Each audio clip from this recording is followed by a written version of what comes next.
कांग्रेस की उन्नाव सीट से बीजेपी सांसद साक्षी महाराज ने लोधी समाज को सत्ता और संगठन में सम्मानजनक भागीदारी नहीं दिए जाने पर नाराजगी जताई है। साक्षी महाराज के इस बयान के बाद कयास लग रहे हैं कि क्या लोधी समाज बीजेपी से नाराज होकर टूट सकता है, जिसके बाद अब इस मामले पर सियासत तेज हो गई।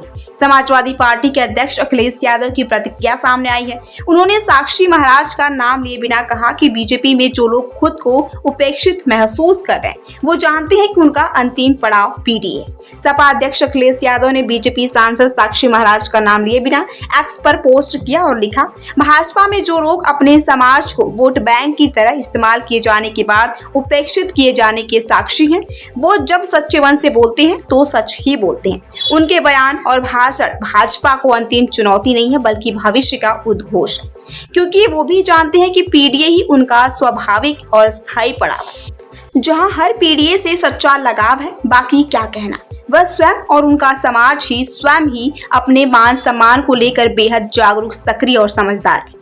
अखिलेश यादव की पोस्ट को उनके पीडीए के फार्मूले को मजबूती देने से जोड़कर देखा जा रहा है, ताकि 2027 से पहले बीजेपी के ओबीसी वोटरों में सेंध लगाई जा सके। लोधी समाज के लोग लंबे समय से भारतीय जनता पार्टी के साथ खड़े रहे हैं, लेकिन जिस तरह से साक्षी महाराज का दर्द छलका है वो भाजपा के लिए भारी पड़ सकता है। दरअसल पिछले दिनों भाजपा सांसद साक्षी महाराज यूपी के एटा पहुंचे थे, जहां उन्होंने पूर्व सीएम कल्याण सिंह की प्रतिमा का लोकार्पण किया। इस दौरान एक जनसभा को संबोधित करते हुए उनकी नाराजगी साफ तौर पर दिखाई दी। साक्षी महाराज ने कल्याण सिंह का जिक्र करते हुए कहा कि अगर वो नहीं होते, किसी में राम मंदिर बनाने का दम नहीं था। विवादित ढांचा गिरने के समय उन्होंने ही कार सेवकों पर गोली नहीं चलाने का फैसला लिया था। साक्षी महाराज ने इस दौरान बीजेपी पर नाराजगी जताते हुए कहा कि कल्याण सिंह के निधन और उमा भारती के जाने के बाद लोधी समाज को सत्ता और संगठन में सम्मानजनक साझेदारी नहीं दी गई। साक्षी महाराज के इस बयान के बाद उनकी नाराजगी को लेकर खबरें तेज हो गई हैं। बता दें कि यूपी में 5.10% लोधी वोट है, जो प्रदेश की 70 विधानसभा और 12 लोकसभा सीटों पर प्रभाव रखते हैं। मतलब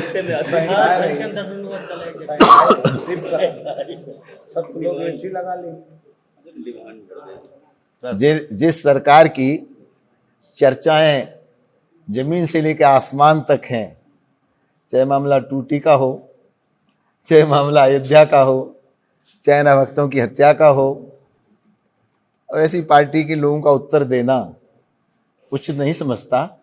जिस दिन हमारी जनता कहेगी हम गलत हैं, उस दिन हम अपने जो हमारी कार्य प्रणाली है उस पर विचार करेंगे। हिंदुस्तान की जनता मोदी जी के साथ है, प्रदेश में योगी जी के साथ है, और हम पूरी तरह से 140 करोड़ के लिए काम कर रहे हैं, परिवार के लिए नहीं। ये मोदी जी की ताकत है कि परिवारवाद, वंशवाद को समाप्त कर दिया। ये परिवार की सरकारें चलती थी केंद्र में भी, प्रदेश में, लेकिन अब उनका दर्द यही है, बिना पानी के मछली तरसती है, ऐसे ही बिना सत्ता के अखिलेश भी तरस रहे हैं, तड़प रहे हैं, और हमारे राहुल गांधी भी तड़प रहे हैं, तरस रहे हैं।